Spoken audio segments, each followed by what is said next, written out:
I'm Allan Grosvenor, CEO of Mizbay, and this is Simulations, the podcast. I'm joined by Emma Przybyslawski, CEO of Strike Solutions. And Emma, we met about 2.5 years ago in Ogden, Utah. We did. And it was the Digital Transformation Office's accelerator, and it was their first cohort in Ogden. It was the inaugural cohort. We'll go down in infamy. It was pretty damn lucky. We met fantastic people. We did. Kyle Hurst, Swath, Vince Pecoraro. The legend. Yes. Super legends. Who else am I missing? Oh my gosh. We should definitely mention. Oh gosh, we had so many. I know we really should. The other companies that were there with us too. English Sol from Semantics was there. Right. And then out of the local office, I mean, they just had a whole team, a force behind the Catalyst campus office that put the whole thing on. All incredible. It was great. And it was great for us. There were multiple things about that was great. A ton of super valuable customer discovery that Absolutely. we did, relationships that we built, partnerships like ours. I know, like and here we are 2.5 years later in Las Vegas. Yeah. Here we are. But speaking of time passing, I know I have a lot of lessons learned that I wish I knew a lot earlier. How about you? A ton. Yeah. Probably more lessons learned than like really amazing things I nailed. So yeah. But hey, all the most successful people always say, don't ever give up and just learn from everything that goes wrong and iterate and fix it. Yep. I've certainly done the learning from lots of mistakes, and I've done a lot of iterating. Yeah. I'm working on the other part. How about you? Same. There's every day it feels like there's something that's like, oh, wish I would have known that, or filing that away for next time. So I think that's kind of the fun of the space that we're in. Yeah. For people that like to learn and aren't satisfied with just the status quo, I think that there's something that gets addicting about what we do, where every day you're like kind of punched in the face and going, okay, I guess I got to learn that now. So you're always learning something. Exactly. I'm not so good in a room full of cubicles doing Me neither. the same work day after day, week after week, year after year. Me neither. And so I'm able to accept the being punched in the face routinely in exchange for being able to also have some flexibility to pursue things that I actually care about. Yep. And Strike Solutions, like, how did you form that specific company and the focus of your company? Yeah. I mean, honestly, luck and timing.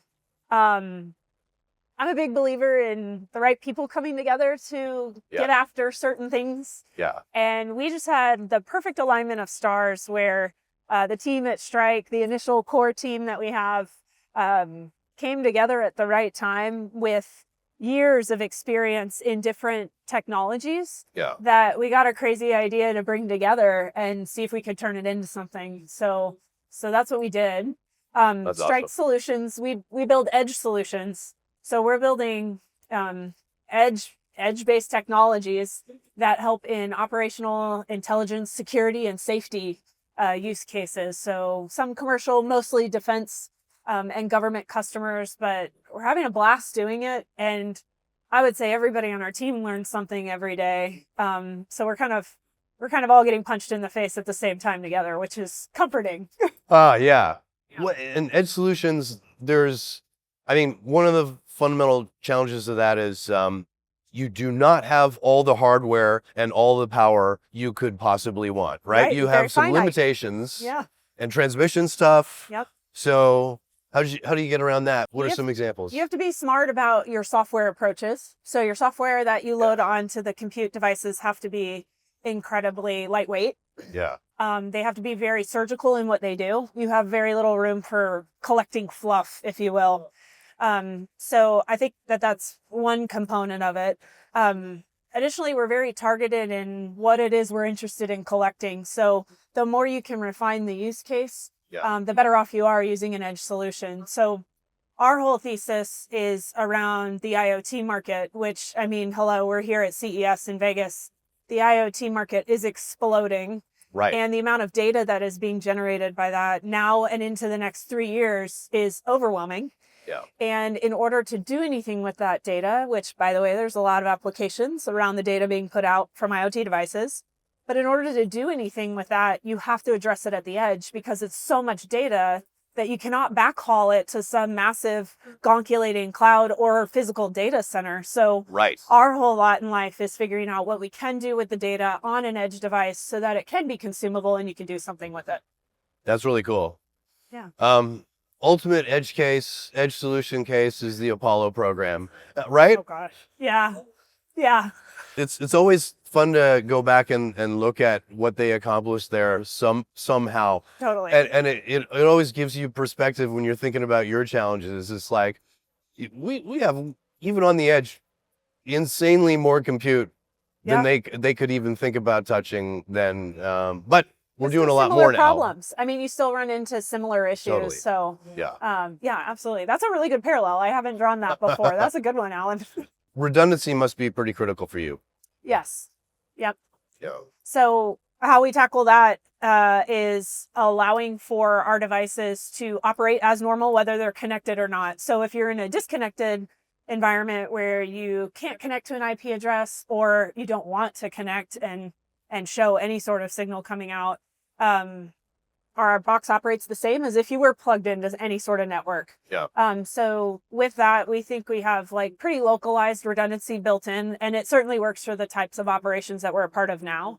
But redundancy is always a concern, and something that continues to change depending on the type of operation we're a part of. Totally. I think you have pretty fantastic engagement with your customers. And it seems like you have really wonderful customers. Some are better than others. I think you could agree with me on that. Always true. Yeah, we started doing what we do because we want to be a part of the mission. Yeah. And I think showing up to the table with that altruistic, like, hey, we all served and we're here to continue serving. That's I think it awesome. goes a long way. Yeah. And so it lends itself Everyone on your team has served. Everyone except for 2 people. That's awesome. Yeah, out of 16 of us. That's an amazing start. Yeah, so we're all very passionate, and I think that shines in our work, and we're relentless about making sure our customers are happy. Yeah, that's fantastic. Yeah, it's the only way to run a business. You know, you're the same way. Yeah, and the sooner we can engage with a customer, hear their requirements, build something as quickly as possible to deploy and test and get their feedback on, and then iterate from, the better, right? Like you don't want to take too much time before you show them something. Yeah, because often, I mean, and I think our customers would agree with this, they'll move out on shaping requirements without really fully being educated on some of the technologies. And you don't want that train to leave the station without you getting a say in, hey, that's not possible or viable, or there's a better approach. Right. So you're absolutely right. The earlier you can get in on that conversation, the better. But that's really hard, as you know. Yeah. There's requirements being built every single day, and getting into that loop, if you're not already in it, is very difficult. And we're being a little bit vague and nebulous about the applications and the customers because you work with some serious teams with a lot of secrecy. Are there any that you can actually talk about at all? Oh, we can talk about most of them. Okay, cool. We work with a lot of special operations. Yeah. And we work with a lot of the intelligence community. Yeah. All like similar, same, but different types of customer requirements. So in addition, we work with just regular Air Force, conventional Army customers. Awesome. And we have a budding commercial practice that we're excited about. Fantastic. Yeah. So I'm happy to talk about any customer I can. So tell me about the commercial evolution, because I think you started really defense heavy, but then you built some incredible capability that it seems like you found, wow, there are serious commercial applications for what we started here. Yeah. And I would say we're still very much in the infancy of proving out that theory. But was astonished, frankly, to hear how little, so we focus primarily in the radio frequency signal range and the spectrum. Yeah.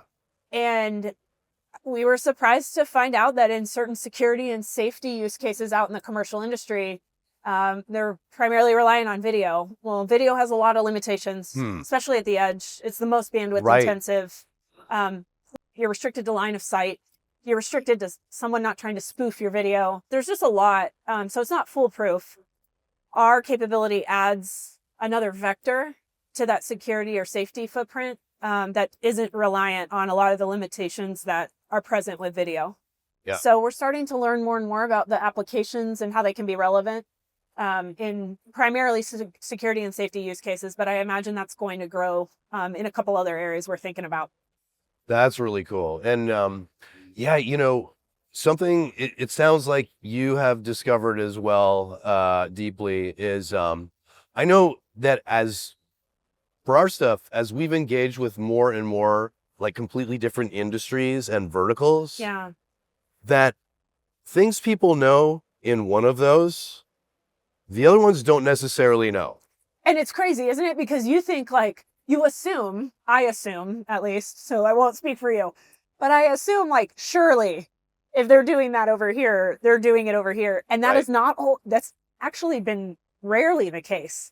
So Yeah. it's always surprising though, every time. I'm like, wait, I thought you would have done this already. So it's a great opportunity for us to serve our customer, right? 100%. In the vertical where we discover, oh, the thing we're pretty used to doing over here, and those customers know Yeah. is the way to do it. Over here, oh my gosh, you are like 10 years behind here, Yeah. and we're going to help you out now. And let me teach you about how they're doing this over in this other space that you don't know anything about. Could you learn from that? Would that give you an edge, Mr. Customer, in your industry? Probably.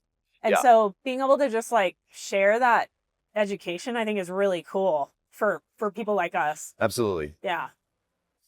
And it's fascinating what you're talking about regarding video, because everything about video has changed so radically And changing while we're talking. this year, but also throughout our lifetimes, right? I mean, it's 5 years ago, 10 years ago, 20 years ago, when you say video to somebody, it means something ultimately very different in terms of what's possible, how, what you can store at what resolution. Yeah. What you can transmit, what you're able to extract out of it, how you're able to use it. Yeah. And then think about the models you can apply to it. Well, yeah, exactly. Facial recognition, Yeah. person re-identification. I mean, Vegas is home to some of the most advanced facial recognition software for anti-cheating, right? And so right. just not only the limitations and capabilities that evolve with video alone, it's like, think about all the things that you then throw on top of that. It's staggering how quickly that technology is changing. Yes. And speaking of Las Vegas and the commercial side and what's commonplace, what's state of the art there versus in defense, it's amazing to me that there's certain things that we're doing on the defense side that are totally state of the art. There's certain things that they're doing on like Las Vegas commercial side that is totally state of the art. But there are a couple of examples where the reverse is true in both disciplines. Yeah. Where, it's like pretty incredible actually, like companies like ours that are able to engage with a pretty broad range of types of customers are able to bring cross-disciplinary knowledge and like state-of-the-art strategies to help one or the other. And it can be a game changer for both of those customers. And I think it makes our products better. I mean, I don't know Totally. if you agree with that, but our products just get better because you're getting all these different angled looks at what it is you're producing and why it'll work for some customer and won't work for another one. And then before you know it, you're trying to address how you make it work for somebody it previously didn't. And now you have a better product. So it's really cool in that way too, from a product development standpoint. Absolutely. So this is, our businesses are very different, and yet this is one way in which we are kind of similar in that there are a lot of businesses our friends have that are extraordinarily specific, so domain specific, so application specific, that there is probably not a way to apply that like in an entirely other vertical, like in another field. Yeah. And it's very lucky for us. Very. Gives us a lot of options. But do you find it challenging as well? Because I feel like there's not enough hours in the day to really put the brain power into coherent go-to-market strategies for all these great ideas of how you could take our technology and your technology and use it in a different way. It's very hard when you're a small startup like us to prioritize and like be relentlessly focused on that, because there's a lot of shiny pennies. Well, yeah, and the thing is, you don't know which one of those pennies are the gold ones. And that's the problem. You have to push enough of them forward and explore enough of them and engage with enough of those Yeah. customers to figure out which one is going to Is be real and what's right. fake. What's a fake penny? Yeah. And I know when we talk about hitting ourselves against the wall, and learning a lot of harsh lessons, that's certainly been one for me. I know that it's a total mistake for me. It was in the past when I was too hyper focused on one specific type of customer and one specific type of application only. Yeah. But yes, of course, you can go the other way and be too distracted and get nothing done. Yeah. I know I have evolved and found a process to do something meaningful and actually make progress in different fields and not get distracted. But you probably have some lessons learned there as well. I want your book. I want you to write me a book on how to do it like Let's you do do it. I think our biggest lesson, and we frankly as a team learned it last year, was how do you get to know quicker? And that has helped me at least start to get to a place where it feels like we're in more control.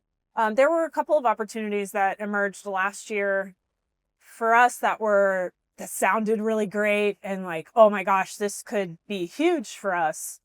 Let's pick this apart and let's get this to fall apart as quickly as possible. And that'll be our answer. Yeah. And so by putting some cycles and some rigor behind that to try and make it fall apart, they naturally will if they're supposed to. And so finding that rapid no has really been at least where we've started. But man, Allan, I could use some tips from you because I know that's not the only way to approach it. You're funny. I know that so I want to hear your stories. But let me start off.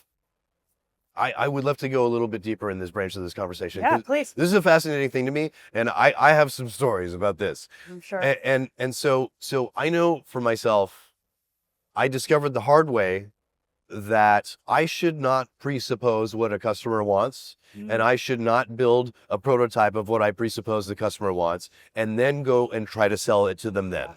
Yeah. I know that instead, it's vastly better to ask them what they want and then follow up and ask for them to pay me to build it. Yeah. Because that's a way to get to know. If someone's saying no, then probably even if I built it, they wouldn't buy it. Exactly. If I built it. Exactly. And that's a really good point. I think anyone watching us talk, I would guess a significant percentage of people viewing who haven't gone through this kind of process would intuitively think, no, here's what you do. You have an idea, then you build the product, then you sell it. And that's the problem, right? Yeah. A lot of people make that mistake.